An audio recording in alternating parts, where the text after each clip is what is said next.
What's going on YouTube? It's LeRon Henderson coming from the Just a Tech Guide channel. In today's video, I'm going to talk about Android 11. So it appears today, or yesterday, Google released the new Android 11 operating system for Android phones. And here is the website right here for Android 11. So unfortunately, I won't be able to get it because I have a Samsung Galaxy Note 8. And I don't plan on upgrading my phone anytime soon. But for all those who can get it, Pixel phones generally get the operating system first. So if you have a Pixel 4, or Pixel 2 or whatever, you can get the phones, Pixel phone. But the downside is the other phones, the Samsung phones, the Motorola phones, LG phones, and the brand, they typically get the update a little bit slower, but Google always updates their own brand Pixel phones first. But here are some of the features of Android 11. I'm going to scroll down. Here's the Android 11 highlights, conversations, content capture, which is the one I'm most excited about. Predictive tools, accessibility, device controls, privacy, and security. So let's go ahead and go down the list. So with conversations, it appears that Google will now, instead of using separate messaging apps, you can get multiple messages at the same notification. So it says all in the same spot. So pretty much you can select people that you always want to chat with. Priority conversations also show up on your lock screen. So I think that's a pretty good change too. So instead of going through multiple message apps, you can get them all in the same spot. So I think that's pretty helpful. So that's another great feature. Looks like the new feature called Bubbles. So it looks like you'll be able to pin conversations when they appear on top of other apps. So keep your conversation going, stay focused on what you're doing. So chat anytime from anywhere. So I think that's a pretty cool one too. So you pretty much have the bubbles and be able to chat no matter what you're doing in the phone, as you can see in the demonstration there. I wish I had a phone because I would demonstrate the features for you guys that could get Android 411. But I'll put some videos down that I'll look for some YouTube videos and put them down in the description below as well, so you can check that out. Let's see what else it has. Capture and share screen content. So right now when I record from my phone screen, there's another app that I use, but it looks like with Android 11, I won't have to use that app anymore. I can just go in and directly record it on my screen. So that's the one I'm excited about the most, because that way when I'm on my phone, or when I do get a phone that does have Android 11 support, I can just record the video directly from the phone and upload it right to my YouTube channel. So that's the one that I'm really looking forward to. So let's say I may have to take the jump and get an Android 11 type phone. And also you can just share, you can select taps, and even images too. So that's another neat feature. So you can select text from your apps and images too. And it looks like there's a special edition for Pixel devices. You can copy, share, save info between many apps. So I think that's kind of cool too. So it looks like Android 11 has a lot of neat features here. I know I jump from app to app trying to copy and paste things. So this is pretty helpful. Something else about Smart Reply. So depending on the conversation that you're having, looks like Google will go in and pick a sentence or a message or a word out that you might want to use. So for it gives an example, hi there, sounds good, or when you need it. And it looks like Pixel devices replies are generally suggested based on what's been said in conversation.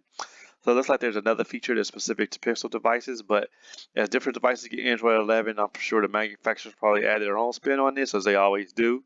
So that's another cool feature, just like some more voice access. Looks like they made some improvements there. Looks like they made it faster, more intuitive labels that helps you navigate your phone, speaking out loud. Looks like there's some more. Looks like there's a little more. Okay, let's click on that, see what it says. Okay, so it just looks like take you to another page here. So Android 5.1 later, settings about phone or tablet.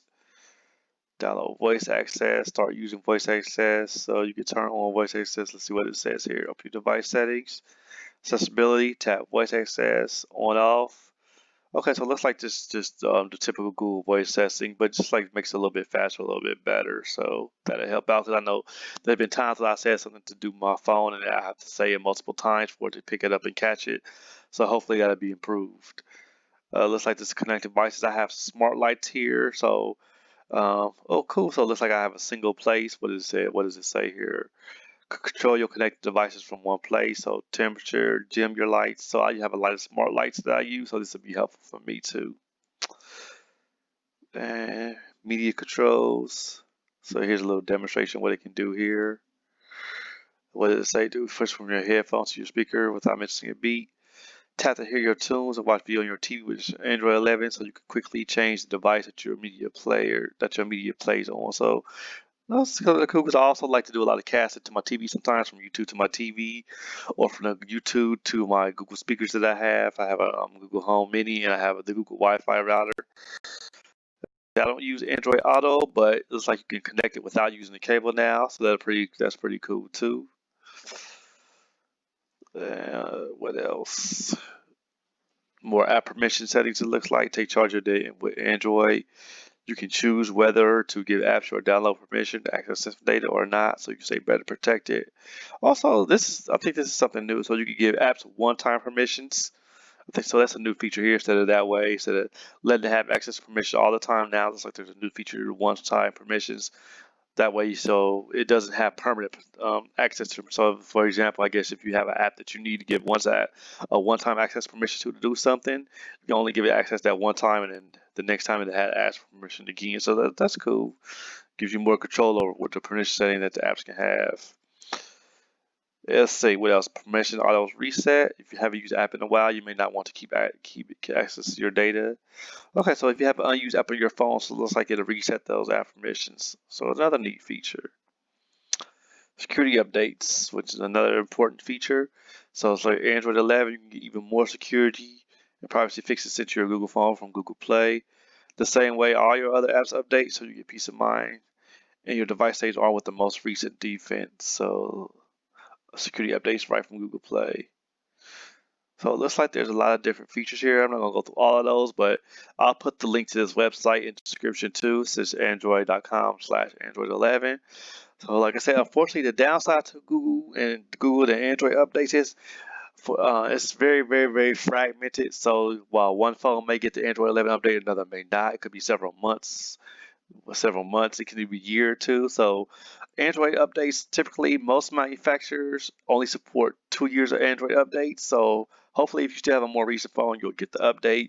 But if you're like me who has an older phone, like say I have the Note 8 right now, so that phone is about 3 years old now. So I won't be getting the Android 11 update, let alone the Android 9 update. So I won't be getting any of them, any more updates. I do still get security updates, which is a good thing, but I won't get any major Android OS updates unless I upgrade my phone. We'll see how that goes along. I'm just not too keen of paying $1,000 for a phone, but maybe I might get a mid-range phone like the A51 or something like that. Just so I can have the new features, so I can test some of these features out, especially the screen recording feature. The cool thing about that's one thing that I love about iPhones, that they support there. Let's take a look and see. Because iPhones are getting ready to come with iOS 14, but let's see what I can find on their website. Let's see. Looks like iOS has a preview for it. This is primarily an Android update, but I do like to keep up with Apple at times too, so that way I can do videos on those data later on down the line. But let's see what iOS 14 update and what devices it support. Let's see, it's a preview right now. I'm not gonna go through all the features. I'm just trying to find the devices that it supports. That's what I'm trying to. Oh, here we go. This is what I was looking for right here. So iPhone iOS is compatible all the way to the iPod Touch, to 6S and 6S Plus. So that's pretty cool. See, that's the one thing that Apple does great at. Will keep their devices updated. So this all goes all the way back to the iPhone 6S, that's probably like a 4-year-old phone by now. It looks like the iPhone first generation iPod Touch. I don't believe that the Google has one. Let's see if it does. Let's go down, see if I can find it. What devices on Google? Let's see, for developers, support, switch my OS, find my device. So this is pretty.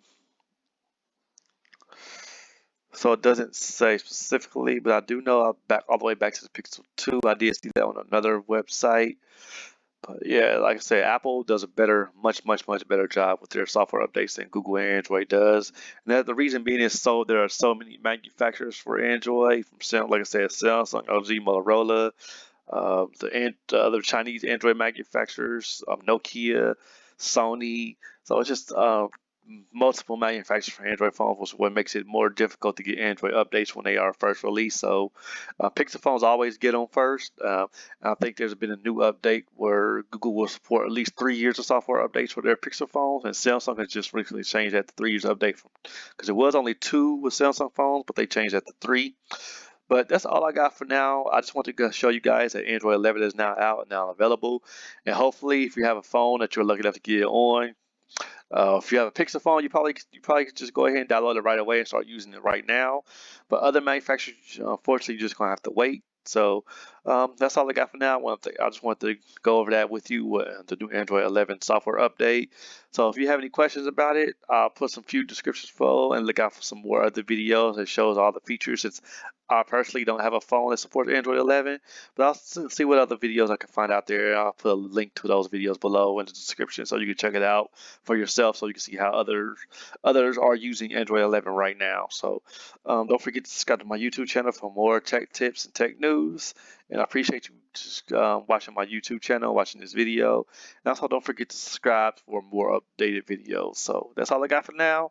And thanks for watching, and thanks again, and bye for now.